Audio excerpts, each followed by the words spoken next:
10 years ago, a mysterious event changed the world as humanity's connection to other dimensions opened up. People began to refer to these newfound portals as gates, often comparing them to dungeons due to the various monsters that emerged. Alongside these gates, a new breed of individuals emerged, known as hunters. These hunters possessed unique abilities, and their purpose was to explore these gates and combat the threats that lay within. Our protagonist, Sung Jin-woo, finds himself in the ranks of the hunters as an E-rank hunter. He often mocks himself, feeling embarrassed about his low ranking. Not only does he frequently get injured, but he also teeters on the edge of death to cover his mother's exorbitant hospital bills. With no other marketable skills, becoming a hunter becomes his only option. The E-rank dungeons represent the lowest level instances. Most individuals typically tackle them solo, without the need for a healer. However, as you might expect, Sung Jin-woo finds himself battered and bruised in an E-ranked dungeon, earning him the title of the weakest hunter among humans. At the entrance of one such dungeon,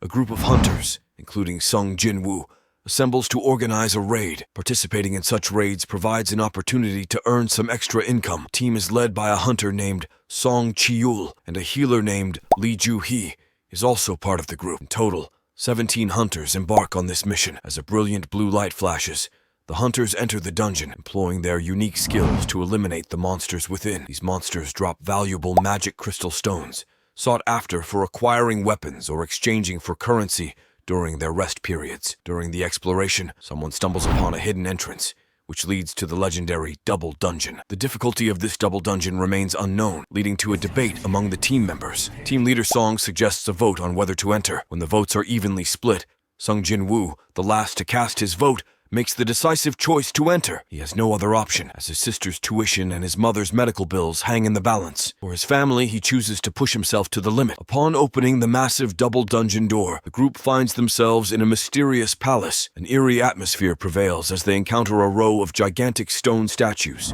each holding weapons or musical instruments. The most peculiar statue is the one at the center, adorned with a crown. Next to the statues, a stone tablet explains the dungeon's rules. First, worship the god. Second, praise the god. Third, prove your faith. It sternly warns that those who violate these rules will not leave the place alive. Suddenly, the room's door slams shut, and someone attempts to force it open, resulting in a gruesome outcome as the nearest giant statue raises its spear and cleaves the person in half. Before we continue, take a moment to answer the question of the day. What manhwa has a good concept? Comment down below for a chance to be shouted out. Now, back to the recap. Panic and caution grip the group, but at that very moment, the crown-adorned statue's eyes emit a deadly laser, instantly killing half of the team, including Song, who loses an arm due to his inability to dodge in time. In this dire situation, Sung Jin-woo recalls the rules on the stone tablet about worshipping the god. It becomes evident that the god within the dungeon demands everyone to kneel and worship, as their lives now hang in the balance. As the group kneels and worships with unwavering devotion, the crown-adorned statue displays a contented smile. However, at this critical juncture, the seated crown statue rises to its immense height, casting a suffocating pressure upon them. The statue steadily advances toward the group step by step, and the dire realization sets in that if they can't find the right solution, everyone will meet their end within this mysterious dungeon. Despite following the dungeon's rule of praising the god, the other statues continue their relentless approach. In a moment of desperation, Sung Jin-woo shouts out the second rule, urging them to praise the god quickly. A priest among the group steps forward, using his expertise and flattery to lavish colorful praise upon the god, leaving everyone in awe. However, before the priest can finish speaking, a statue mercilessly crushes him underfoot. It becomes clear that this kind of verbal praise holds no power, and panic sets in as the statues close in. Meanwhile, the other statues in the room come to life and begin their assault. In the midst of the chaos, Jin-woo notices that the statues holding instruments remain passive, quickly instructs everyone to run towards these statues for safety. Those who reach the instrument-holding statues find themselves unharmed, and as they continue their desperate escape, the statues holding instruments start playing music, creating a protective barrier. Cursing their lack of speed, Sung Jin-woo pulls Jo-hee towards a statue holding a drum, hoping for safety. However, this particular statue doesn't play music. They hurriedly move to another statue. Jin-woo makes a fatal mistake, sliding towards a shield-bearing statue, confusing it for one holding an instrument. The shield statue raises its shield and smashes it down on Jin-woo, severing his right leg. Ignoring the excruciating pain, Jin-woo crawls to a safe statue where only 6 people remain, all injured. The statues show no mercy and deny them any respite. Suddenly, with a deafening rumble, an altar drops into the hall, initiating the third challenge, prove your faith. As the group comprehends the situation, they realize that one person must be sacrificed willingly for the rest to survive. But who among them would volunteer to make such a selfless sacrifice? The hunters cautiously approach the altar, their eyes fixed on each other, knowing that as long as they watch one another, the statues won't move. The tension mounts as they cling to this fragile thread of hope. However, the blue flames around the altar begin to dwindle, ominously counting down. Nobody knows what will happen when the countdown reaches 0. Under immense psychological pressure, someone finally breaks, succumbing to the overwhelming fear and despair. Ignoring the desperate pleas of their companions, they dash madly towards the open door to freedom, taking a gamble that could either lead to salvation or doom them all. Surprisingly, the person who ran towards the door manages to make it out completely before it closes, albeit only partially. The group now looks at each other with a growing sense of fear, afraid that they might be too slow and get trapped as well. However, Sung Jin-woo remembers that the rules on the stone tablet haven't been completed, making it impossible for everyone to leave alive. He desperately tries to convince the others that the door is just an illusion, and that their only chance of survival is by completing all the rules. As the unknown countdown continues, and the grim reality of life and death hangs heavily over them, the dark side of human nature rears its head. One by one, the hunters abandon the altar, running towards the door. Now, only 3 remain: Jin-woo, Mr. Song, and Ju-hee. They struggle to keep their eyes on the statues from all angles, and the outcome appears inevitable. Mr. Song makes a selfless decision to stay behind, urging Ju-hee to help Jin-woo leave. However, Ju-hee is already exhausted from treating Jin-woo's injuries and can barely move her arms or legs. In this dire moment, Jin-woo makes a heart-wrenching choice. He instructs Mr. Song to carry Ju-hee and run, fully aware that if he sacrifices himself, it's the best outcome for these vulnerable people. Mr. Song looks at Jin-woo with a newfound respect, no longer filled with contempt, but instead affirming him as a man. Carrying Ju-hee, he rushes out through the stone door, leaving Jin-woo alone on the altar, determined to take at least one statue down with him. A statue raises a sharp blade, piercing through Jin-woo's chest, lifting him up and placing him on the altar. In his final moments, Jin-woo shouts in anger and despair, "I don't want to die." Just as the statue is about to deliver the final blow to Jin-woo, a system notification appears before his eyes, freezing everything around him. The notification presents a life or death question. You have completed all the necessary requirements of the secret quest, Courage of the Weak. You have earned the right to become a player. Will you accept? You do not have much time remaining. If you refuse, your heart will stop approximately 0.02 seconds later. Will you accept? Faced with this critical decision, Jin-woo chooses to become a player, and words appear before his eyes in a flash of golden light. Suddenly, he finds himself lying in a hospital bed, questioning if it was all a dream. Everything felt so real, and his previously severed leg is now completely healed. At that moment, 2 agents from the Korean Hunters Association's monitoring division arrived to perform a mana test on him. It turns out that awakened hunters have a very small chance of receiving a second awakening, and the agents believe Jin-woo might have undergone this second awakening since he survived such a treacherous dungeon. With a nervous heart, Jin-woo places his hand on the mana testing device, revealing a shocking number, 10. Even the weakest E-rank hunters typically have a mana level of around 70. Jin-woo maintains his title as the weakest, and the monitoring division loses interest in him. However, Jin-woo soon discovers that no one else can see the system interface that has appeared before him. He also finds daily tasks within the system, with a cool name, Path of the Strong. The task content is even more terrifying. 100 push-ups,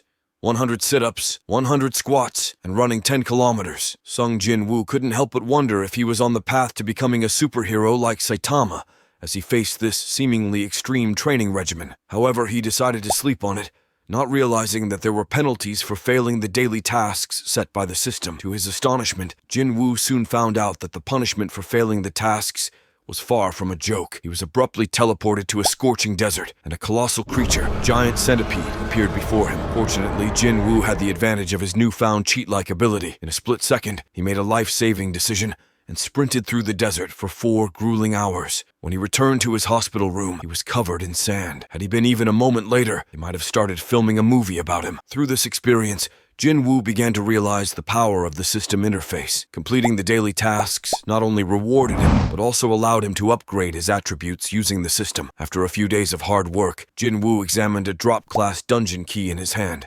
contemplating the results of his recent training. Player Jin-woo had reached level 1, possessing 100 GP, 19 strength, and various other stats. He decided to test his newfound abilities and see if he could solo clear a dungeon, all while pondering whether these force tasks could genuinely make him stronger. In the dungeon, the system informed him that he could only return to reality by either defeating the dungeon boss or using the return crystal, leaving him no way to escape danger should he encounter it. Lost in thought at the bottom of the staircase, Jin-Woo hesitated. After a prolonged inner struggle, he reluctantly pressed forward. As he descended further into the dungeon, foul odor greeted him. Just as he barely dodged the sudden attack of a beast-like magical creature, Jin-Woo realized the gravity of his situation. Couldn't afford to squander the second chance he had been granted. As he skillfully dodged, he began to notice subtle changes in his body. He felt an awakening with newfound strength. He delivered 2 powerful punches. However, to his disappointment, the damage inflicted was barely anything. Jin-Woo knew that there was a long journey ahead to unlock the true potential of his newfound powers. Sung Jin-Woo quickly realized that his fists alone wouldn't be enough to deal significant damage to the creatures in the dungeon. Desperation took over, and he summoned the system's item list,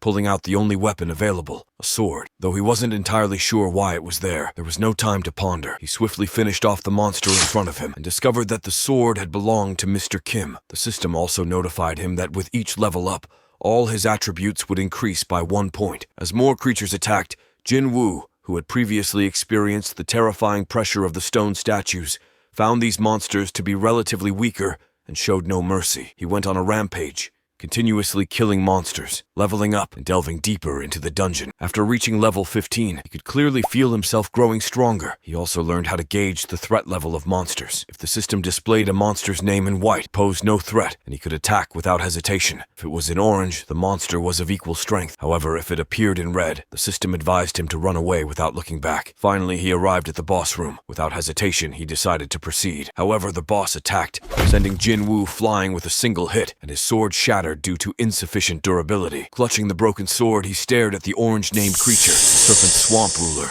Blue Poison Fang's Kasaka. As the serpent approached, a fierce battle was about to begin. Jin-Woo recalled the moment with the stone statues and understood that only power could ensure survival in this world of the strong preying on the weak. Determined to become stronger to better protect himself and his family, Jin-Woo charged at the serpent and grabbed it without a weapon. He decided to use his hands as his primary weapons, investing all his attribute points in strength. With a mighty blow, he defeated the serpent, which collapsed in defeat. Jin-Woo leveled up 3 times in a row, reaching level 18. He even obtained a more powerful weapon than the previous sword, a C-class dagger, along with a purified venom. Collapsing on the ground, panting heavily, Jin-Woo savored the exhilaration of solo leveling for the first time. He could feel himself getting stronger as the system sent a notification that the dungeon had reverted to normal. However, Jin-Woo's moment of triumph was interrupted by a soldier who informed him that nearby monsters had entered the real world through a portal, and hunter support was urgently needed. Jin-Woo had just tasted the power he desired, but now he faced a new challenge, as his newfound strength was needed to protect not only himself, but also the world from this emerging threat. As Jin-Woo's level continued to increase, he clearly sensed the presence of the ultimate boss in the distance. It was time to test his newfound strength against the formidable blue-glowing stone golem. Even a B-rank healer in the city couldn't defeat the golem. With a casual gesture, Jin-Woo threw his damaged sword at the stone golem, instantly defeating the boss. The golem crumbled to the ground before the other hunters could react. Jin-Woo wasted no time and swiftly left the scene, mindful of keeping the secret of his leveling up hidden. After his return from the dungeon, Jin-Woo continued to train and level up. His body underwent noticeable changes as he grew taller and more muscular. While training, a nurse unexpectedly entered the room and was impressed by his physique. Jin-Woo began to realize that the secret to Saitama's strength from One Punch Man was indeed rigorous training. Upon being discharged from the hospital, Jin-Woo returned home, astonishing his sister with his incredible transformation. As he reveled in his newfound abilities, a call from the landlord about rent brought him back to reality. For hunters, the fastest way to make money was by entering dungeons and gathering magic crystals to sell. Determined to earn more, Jin-Woo decided to enter another dungeon, this time joining a S-rank team as a filler hunter. The Hunter Association had specific participation requirements for each dungeon rank, and those who didn't meet the criteria could only enter as filler hunters. Filler hunters didn't receive a share of the dungeon rewards. Instead, they earned a commission. Jin-Woo took on the role of a filler hunter,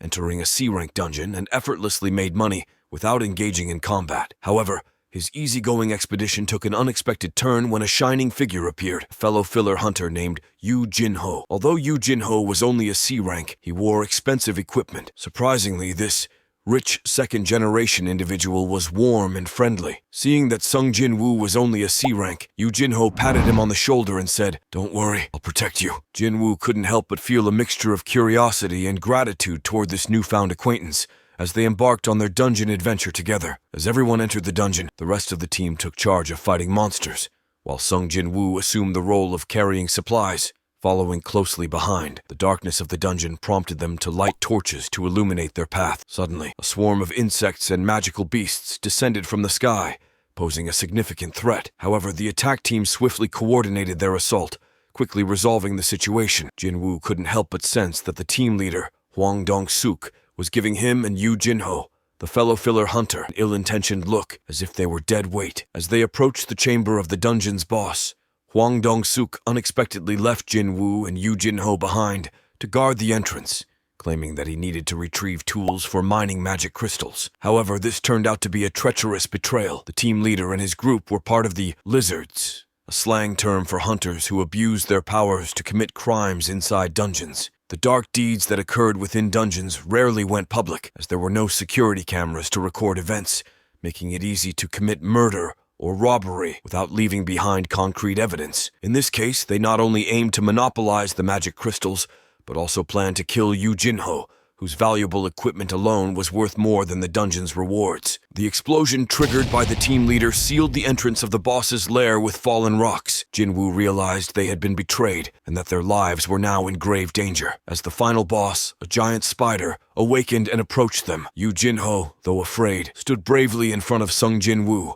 earning his respect. Jin-woo calmly took off his backpack, his face showing no emotion. Compared to the stone statue, this spider was nothing. He stepped forward, took out the purified venom from his system, and prepared to start his solo fight. Sung Jin-woo launched an attack against the spider, dealing massive damage. The spider's thick skin and flesh seemed undamaged, but Jin-woo's intention was not to cause injury. Instead, he aimed to inflict short bursts of pain, causing blood loss and paralysis. As Jin-woo continued his flashy solo attack, Yoo Jin-ho, a D-rank hunter, watched in astonishment. He had initially thought that Sung Jin-woo was an E-rank hunter in need of protection, but now he felt deceived by this seemingly innocent-looking guy. Surprising Yoo Jin-ho, Jin-woo activated his new skill, Sprint, increasing his speed by 30%. He rushed toward the spider, taking advantage of his newfound swiftness. However, his stamina was significantly depleted, and he was counterattacked by the boss. In this critical moment, Jin-woo remembered that he had a reward from his daily tasks, which could fully restore his status. Without hesitation, he used it, reviving on the spot with full health. He struck the spider again. In an instant, he drove the purified venom into the spider's eye,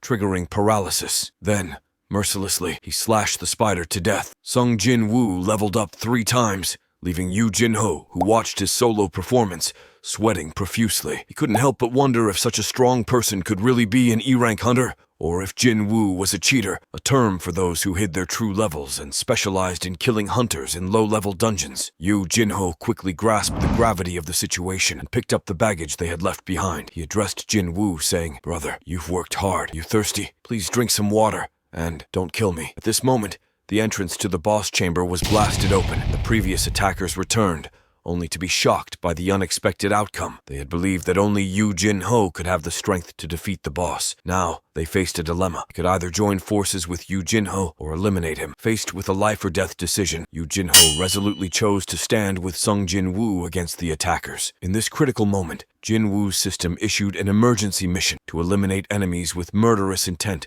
towards players in the vicinity. Failure to comply would result in his heart stopping. While still in shock, a fireball was launched at Jin-woo, but he miraculously survived the blast. In a world where the strong preyed on the weak, Jin-woo understood that only by becoming powerful could he protect himself. The system seemed to force him to commit murder, but was it solely for the system's needs, or did they both use each other? Jin-woo slowly stood up and stared at everyone, asking, "Hunters, prepared to be hunted?" In an instant, Jin-woo dispatched all the enemies, leaving only the trembling team leader, Hwang Dong-suk. However, Hwang Dong-suk, being a leader, attempted to play his trump card, threatened Jin-woo, saying, "Do you know who my brother is?" Unbeknownst to him, Jin-woo no longer cared. With a single slash, Jin-woo cut off the team leader's head, earning a reward that allowed him to recover his status, gain an additional skill point, and acquire the skill Bloodlust, which could reduce the abilities of a designated enemy by 50% within a minute. Following these dramatic events, Jin-woo had already caught the attention of the Hunter Association. After all, it was quite unusual for the 2 weakest members to not only survive, but also defeat the boss in a S-rank dungeon. At this time, Jin-woo was at home with his sister, enjoying beer and fried chicken. Thanks to his system, Jin Woo was automatically immune to any toxins, including alcohol. With newfound boldness, Sung Jin Woo decided to use the dungeon item he had obtained during his previous venture. This item had the ability to reduce physical damage taken, but came with some negative side effects. However, thanks to the help of the system, the negative side effects were automatically removed without any problems. At this moment, Yu Jin-ho approached Jin Woo, revealing his true identity as the son of a top-tier company's owner. He offered to pay Jin Woo handsomely to help him clear 20 dungeons. With 20 dungeon victories under their belt, Yu Jin-ho and Jin Woo would start their own guild, proving themselves to Yu Jin-ho's father. Being an unordinary person, Jin Woo was overwhelmed by the offer, but agreed on the condition that only the two of them could participate in the dungeon raids. As they discussed the details, Hwang Dong-soo, the brother of Hwang Dong-suk, whom Jin Woo had killed earlier, learned of his brother's death and decided to seek revenge. Leaving the guild suddenly would cause it to collapse, so Hwang Dong-soo planned his revenge for 2 weeks later. The next day,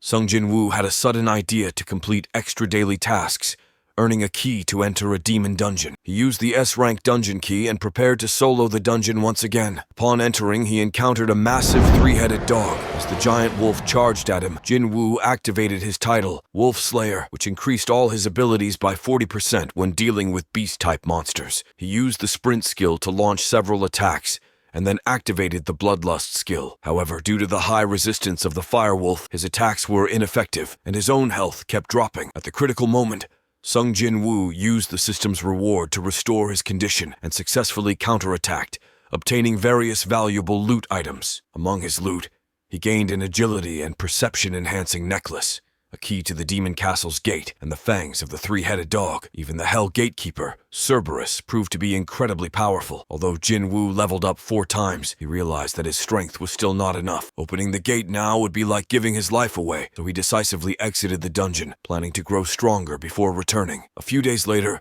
Sung Jin Woo was called by the Hunters Association to complete a special task. The participants in this mission were all survivors of the previous dungeon raid. Additionally, there was a B-rank hunter from the Inspection Division leading a group of criminals with hunter abilities to complete the dungeon together. The participation of criminals offered a unique opportunity for those with hunter abilities to redeem themselves and reduce their sentences. Upon seeing the purple-haired hunter from the Inspection Division, Sung Jin Woo advised his friend Ju Hee not to join. However, upon hearing that Jin Woo was participating, Ju Hee firmly decided to follow. With a flash of blue light, everyone entered the dungeon, embarking on another challenging and perilous adventure. As the group ventured deeper into the dungeon, they encountered a group of green goblins rushing towards them. However, both the prisoners and hunters easily took care of the goblins. Further into the dungeon, they came across 3 paths, and Taishik suggested splitting up to reduce the time spent fighting monsters. He took the prisoners on one path, while Sung Jin Woo, Mr. Song, and Ju Hee took another. Mr. Kim and another person took the third path. Sung Jin Woo used his perception to choose the path that led to the ultimate boss, knowing that fighting the boss would yield more experience than battling smaller monsters. However, Jin Woo couldn't help but be concerned about Taishik from the inspection department. After the group of criminals dispatched a group of green demons, Taishik surprisingly started killing the criminals himself. It turned out that Taishik was the true cheater, having accepted bribes before entering the dungeon. As Taishik killed the last person, Mr. Kim and another hunter stumbled upon the scene. They realized that the paths were connected, and Taishik eliminated the last criminal before turning to attack the 2 witnesses. Hearing a scream, Sung Jin Woo and the others sensed a strong killing intent, quickly headed back to check. As they approached the entrance, Jin Woo realized something was wrong and swiftly blocked an attack aimed at Ju Hee. Taishik was surprised that Jin Woo could block the attack, but remained confident regardless. Jin Woo noticed Mr. Kim's critical condition and asked Ju Hee to heal him. Unfortunately, due to excessive blood loss, even the S-rank healer couldn't save him, and Mr. Kim apologized to Jin Woo for leaving them behind while escaping previously because of the level gap. Mr. Song decided to engage in close combat and looked for an opportunity to use his skills. He picked up a sword and started attacking. However, the assassin was too fast, and Mr. Song was defeated. Just as Taishik was about to deliver the final blow, Mr. Song used his magic skill, causing an explosion. However, Taishik emerged unscathed from the smoke. Jin Woo once again intercepted Taishik's attack, enraging him. Taishik quickly deduced that Jin Woo must be a reawakened hunter, which meant he should be worth more money. He launched a more fierce attack, relying on his faster speed to constantly suppress Jin Woo's offense. As the fight between the two became more intense, Jin Woo's system could no longer hold back and issued a new quest: eliminate the target with murderous intent towards the player. Jin Woo smiled faintly, finally waiting for this opportunity that he couldn't waste. He immediately sprinted, activating a skill that increased his speed by 30% and catching Taishik off guard. However, Taishik was unaware that Jin Woo's weapon had a side effect, which triggered a blood loss paralysis effect, making him more confident in his victory. Unexpectedly, Taishik's level resistance was too high,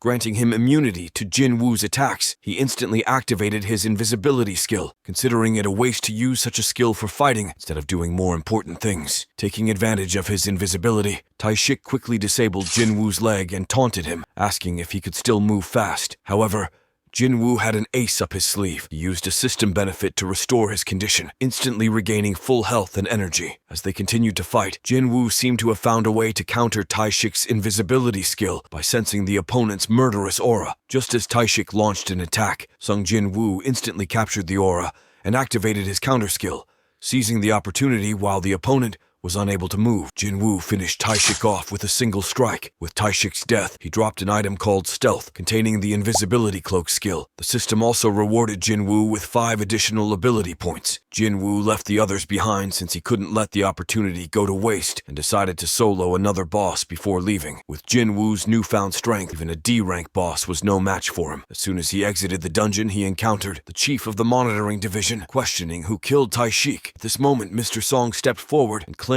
responsibility. The chief looked down on him, saying that a C-rank hunter couldn't possibly kill a B-rank hunter. Mr. Song pointed at Juhi, stating that his support was a B-rank healer, and they took Mr. Song away for further investigation. As the chief left, he gave Jin Woo a meaningful look, reminding him about the previous incident with Hwang Dong-suk's attack team. He warned that his brother, Hwang Dong-su, an S-rank hunter, might be targeting him. To avoid being threatened by an S-rank hunter, Jin Woo needed to increase his level quickly. Fortunately, he had signed a contract with Yu Jinho for 20 dungeon raids. The next day, they arrived at the agreed dungeon entrance, but the team members that Yu Jinho brought along were not very promising. Despite this, the duo entered the dungeon and emerged victorious in less than 15 minutes. As the portal closed, it confirmed that the boss had been defeated, marking another successful dungeon raid. They wasted no time and immediately headed towards the next dungeon. Their incredible clearing speed was so remarkable that it caught the attention of the White Tiger Guild's scout chief. Impressed by their prowess,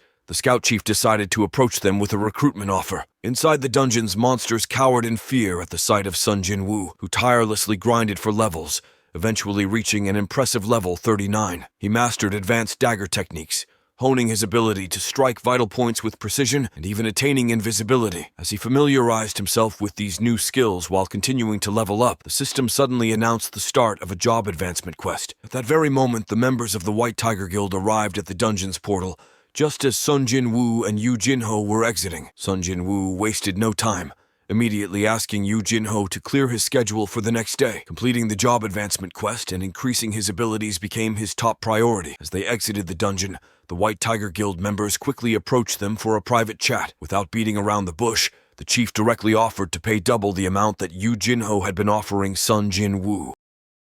Surprised by their generous offer, Sun Jin Woo jokingly asked if they were willing to pay him 4 billion. To their astonishment, the guild members confirmed the amount. However, Sun Jin Woo revealed that Yu Jinho had given him a building worth 2 billion to secure his cooperation. Realizing they couldn't outbid Yu Jinho, the White Tiger Guild members reluctantly backed off. With that matter settled, Sun Jin Woo embarked on his job advancement quest. Entering the dungeon, he faced an army of formidable opponents, including armored soldiers, assassin soldiers, mage soldiers, and archer soldiers. The most challenging aspect of this dungeon was the prohibition on consuming any potions. Undaunted, our protagonist collected new sets of equipment and amassed a considerable fortune as he fought his way through the hordes of enemies, pushing forward towards the final boss chamber. As he pushed open the door to the boss chamber, an intense cold greeted him, setting the stage for the next thrilling chapter of his adventure. In front of Sun Jin Woo stood an empty throne, and from beneath it emerged a fearsome knight, radiating a terrifying aura. This formidable adversary was none other than the ultimate boss, Scarlet Egress, the leader of the knights, marked with a dark red nameplate signifying his horrifying power. Facing this daunting enemy, Sun Jin Woo had to devise a strategy. Egress wielded a massive sword, and he wasted no time launching an attack. With lightning reflexes, Sun Jin Woo dodged the initial strike, which shattered 2 stone pillars behind him. In contrast, his own attack merely left a few marks on Igris's armor. Realizing that his weapons were ineffective, Sun Jinwoo had no choice but to engage in hand-to-hand combat. Igris, sensing the change in tactics, lowered his weapon and removed his cape, displaying his admirable chivalry. With a battle cry, Igris charged at Sun Jinwoo, initiating a brutal fight. A single punch from Igris sent Sun Jinwoo crashing into a wall, leaving him stuck and struggling to get free. Despite Igris's lack of a weapon, his physical strength remained formidable. Sun Jinwoo knew he had to go all out. Summoning all his strength, Sun Jinwoo ran towards Igris, and the two engaged in an intense battle, exchanging powerful blows. Several times, Sun Jinwoo was sent flying, only to land near the empty throne. Igris, ever vigilant, immediately summoned his weapon and raised his sword to execute the intruder. To everyone's surprise, Sun Jinwoo caught the blade with his bare hands, thanks to the equipment he had obtained from the previous dungeons, protecting his hands from harm. Seizing this opportunity, he stabbed Igris's exposed eye with a short sword. Throughout the battle, Sun Jinwoo realized that Igris's only weak point was his exposed eyes. He used a new skill, a precise strike, and continuously attacked this vulnerable spot, eventually piercing Igris's head with his short sword. In the end, the formidable Igris was defeated by Sun Jinwoo. With the battle won, Sun Jinwoo proceeded to collect the loot, which included 4 valuable items: an S-rank Red Knight helmet that reduced damage by 15, and added 20 to both stamina and strength, a runestone dominator's touch, a hearthstone, and a leather pouch containing a staggering 1.5 million gold coins. Sun Jinwoo gathered everything with a satisfied smile, acknowledging that high risks indeed brought high rewards. However, as he looked around, Sun Jinwoo noticed that there was no return portal. He wondered if the quest was truly over. Igris's death hadn't prompted the end of the quest, leaving him to wonder if Igris had been nothing more than a minor enemy in a much larger adventure. What will happen next? Find out next time by staying tuned for our future recaps. Don't forget to like and subscribe for more great recaps.